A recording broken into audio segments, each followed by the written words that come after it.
Hello again and welcome to Block 2. Understand and use algebraic notation. Lesson 1. I'll share my screen.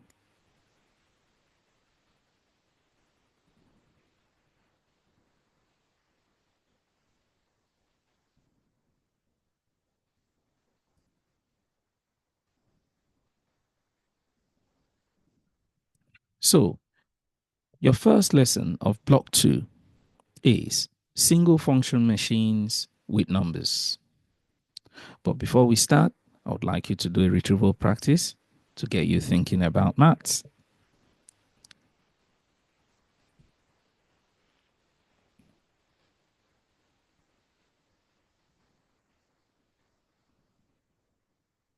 This should take you 3 minutes.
Okay, we have 2 minutes left.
Okay, let's check our answers.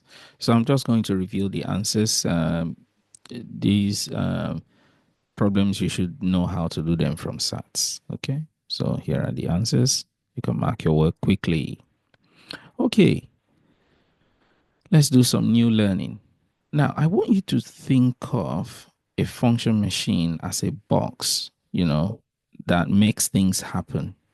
So, but there are things you need to know.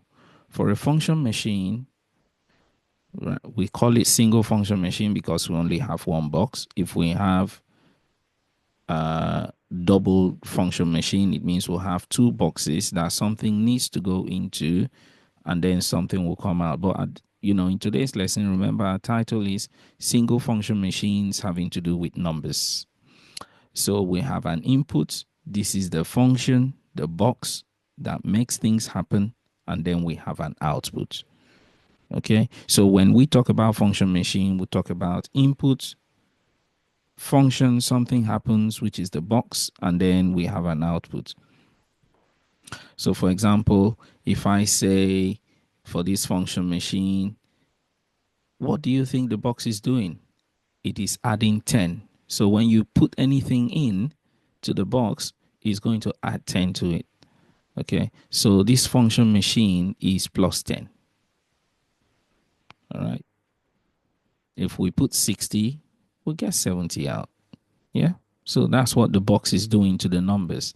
So it's a single function machine that adds 10. And so we can have different things. It could be multiplication, it could be division. Remember, we have four operations in maths. It's either we're adding, we're subtracting, we're multiplying, or we're dividing. So it could be any of the box could be doing any of those operations to an input. Okay. I want you to think about these. Which of these function machines will give the greatest output when the input is 8? So you see, I'm using those words now. So we'll be using the word function, we'll be using the word input, we'll be using the word output. You know what they mean by now. Input means what you put in, output means what comes out of the other side of the machine. Okay. So imagine that this one is to multiply, this is to add, and the other one is to divide. Which one will give us the greatest output? Okay.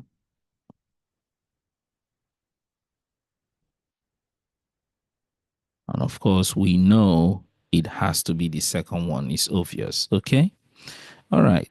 I want you to have a go at questions 1 to 3. This should take you 4 minutes.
Okay, we have 2 minutes left.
Okay, we'll check our answers.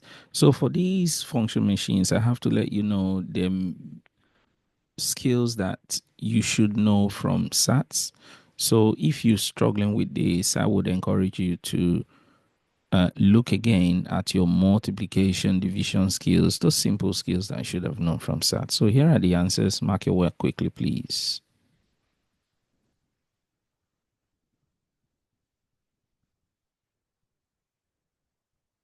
Okay. Now, sometimes we can have squared. Okay. We can have, if something is squared, it means that thing multiplies itself. Okay. So 12 squared means 12 times 12. Okay. So if you know your times table, if you remember your times table, that should be 144. Okay. And then sometimes you can have a function machine where you're told you should subtract, from a number. Then you get negative 75. Okay. Negative 75. There is no negative written there. So that should be, yeah, if you subtract, sorry, not negative. So you subtract 15 from 90. Sorry, that's correct. Okay. All right. I want you to now have a go at questions 4 and 5.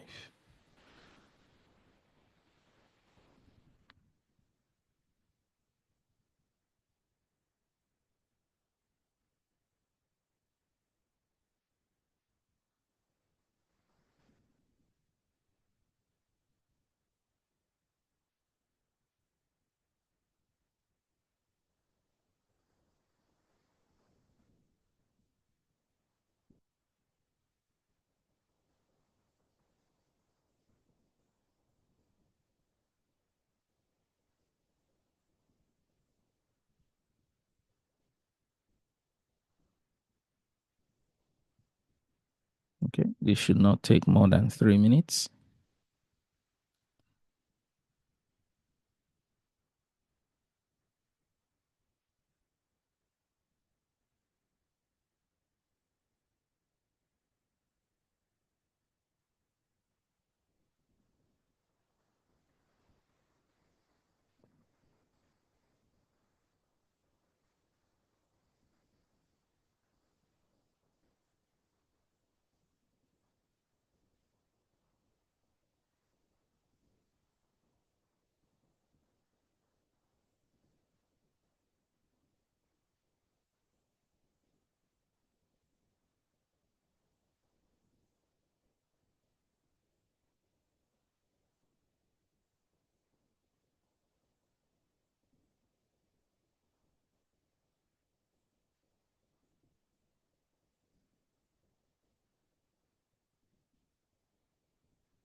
Okay, let's check our answers quickly. So that's the answer to question 4. The question was Tommy has calculated the outputs wrong. So Tommy obviously was doubling it instead of squaring. Remember, squaring means you multiply the number by itself. So this should be 8 times 8. So your answer should be 64. All right. Okay, that's the answer to question 5. Mark your work, please. Okay, all the inputs have to be 22.5. Right, and you can see there for B, I was referring to having a negative number. So when you subtract a smaller, a bigger number from a smaller number, you have a negative answer. Okay. Okay, let's move on. So here is this word estimate. Yeah, I want you to really pay close attention to what's going on. Now, when we talk about estimate, when you study further, there is something you will be told that anytime you see the word estimate, you should round the number to one significant figure. But we're not going to be doing that today. I want to show you something different because when you get to that stage, I will teach you what we do when we say round to one significant figure. But that is what is actually going on here.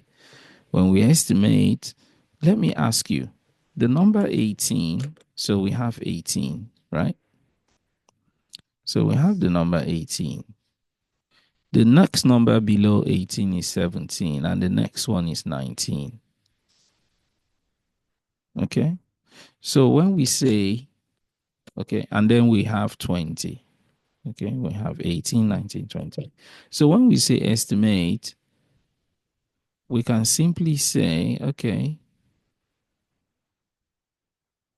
what is really going on? Okay. So to estimate the output, also I didn't talk about the function machine. So we have 97, we have 96, we have 97, 98, and we have 100. So you can clearly see that 97 is a lot closer to 100 than going below that to say 90. So we'll just say, well, this is the same thing as 18 times 100. Okay, so that's what estimate really is about. You're looking for the closest number possible for the function machine, and then you're looking at, okay, what will it do to the number, and then you write your answer. Okay, so for example, we're told to estimate the output. So we know we're going to be working with this number now, not the one inside. So we want to square. Of course, this one, we can just say, well, it's 8. Yeah, I'm not going to be doing 8.2. I'll just work with 8. So it's 8 squared. All right. And that gives us 64. So that's a nice estimate of our calculation. So what have we learned so far? To estimate, you need to think of the closest number that you can round the number to. The number could be the number in the function machine, that's the box, or the number that you're putting in. Okay? All right, have a go at the rest of the questions. I'll let you do question 6 in 2 minutes. So here you're being told, estimate which of the function machines will give the biggest output. So remember the skill for estimating, 2 minutes.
Okay, let's check our answer. So if we want to do this estimate, so remember, we were told to do the estimate, and then next we're told to work out the output of each function machine to check your estimate. So actually using a calculator to do it, or if you're good with mental maths, actually using mental maths to do this. So if we wanted to do this estimate, right, we we could just say, okay, um, so let's do this really quick. So this will be, you can say, oh, let's just say it's 3,000. Okay, 3,000 plus 16,000 is 19,000. Here, let's just say it's 1,000. Yeah, if we round that, that's 1,000. So it's like saying 14 times 1,000,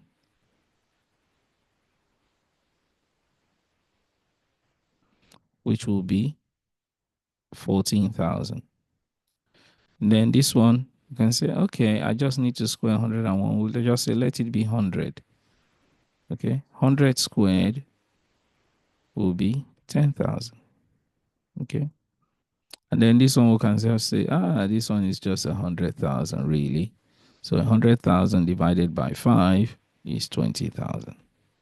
So you can see our estimate still works out. Okay, really quick way to do calculations. All right, let's wrap this off so that we can move on.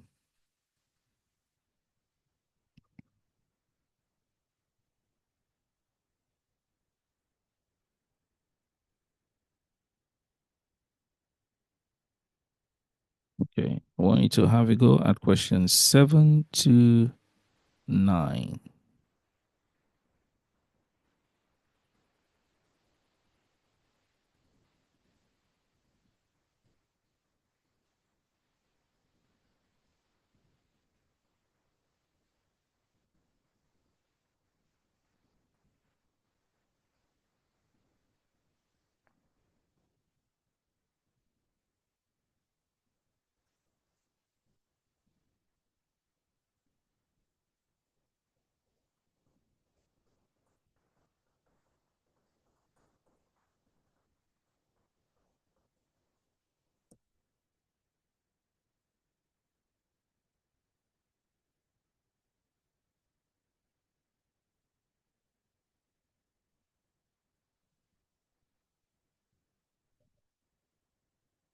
7 to 9 should take you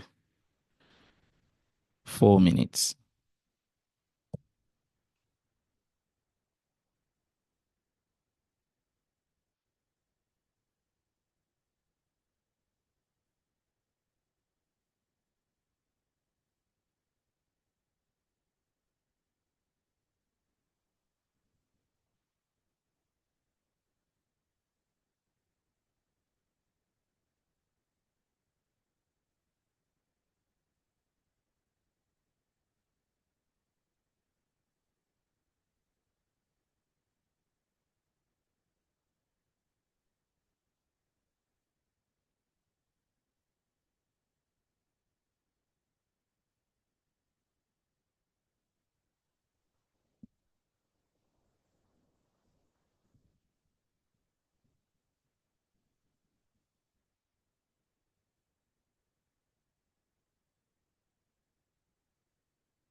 Okay, we have 1 minute left.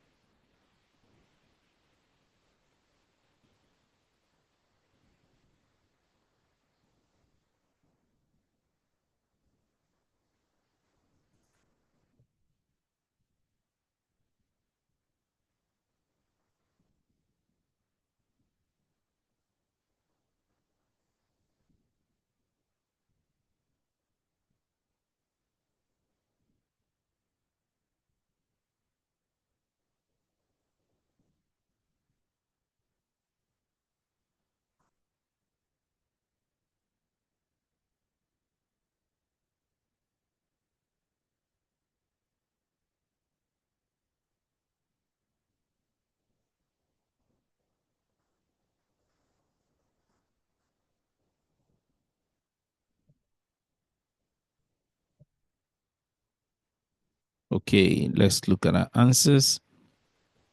Okay, I'll reveal the answers and then I will come back to explain um 7C because I think it's really important. I'll come back and explain 7C. So these are the answers. Okay, this is for question 7. Okay, say find an input so that the function machine A has the biggest output. Okay, and just be, yeah, so these are the answers. So you can choose a number and then, but for C, I want to explain why C is what it is. Okay, so for C, we're being told that find an input for each function machine so that both functions have the same output. Now, if both functions are going to have the same output, now what I want to do here, don't worry too much if you don't understand it. So I'm beginning to introduce earlier on how to use uh, some equation solving skills and how to formulate problems, how to model those problems and solve them. I'm beginning to introduce that early, and you're going to see some use of those because remember, this block of learning is having to do with understanding and using algebraic notation. Okay, so if they're going to have the same output, it means that anything would we do, so just a minute, it means that anything we do here has to be equal to whatever we do here, because that's what it means.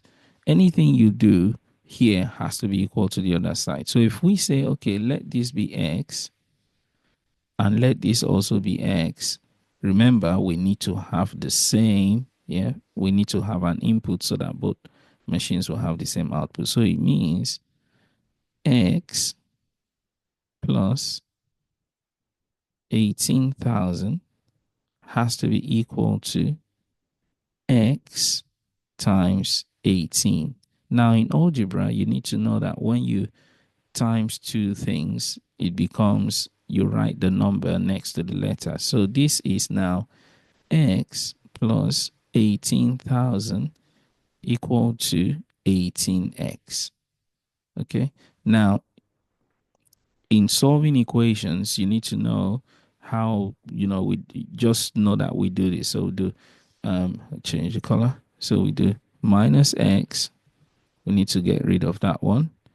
We need to do it to the right hand side as well, minus x. Okay, so we're now left with, so I'll write it at the bottom here, 18,000 equal to 18x minus x is 17x. I'll carry on at the bottom here. The next stage is to divide by 17 because we need to get rid of that. So divide by 17, and we need to do it to the left hand side as well. So that's now gone. Okay, so it means 18,000 over 17 is equal to x, which is this our answer here. Okay, so I just thought it's important to really explain how that answer comes about. Okay. So you may want to pause and, take a look at this, to see how we arrived at that answer. But that is the input that will give us the same output. And if you have the time, you can actually, we're not going to spend time checking to see that that's the case. But if we actually put this number in here and work it out, we'll get the same output as if the same output that we'll get if we put it in here and work it out. Okay. All right. I want you to now do question 8 and 9. Okay. Question 8 and 9. Sorry, I think you had already done that. Just a minute. Yes, you had already done that. So here are the answers for 8 and 9. You can mark your work.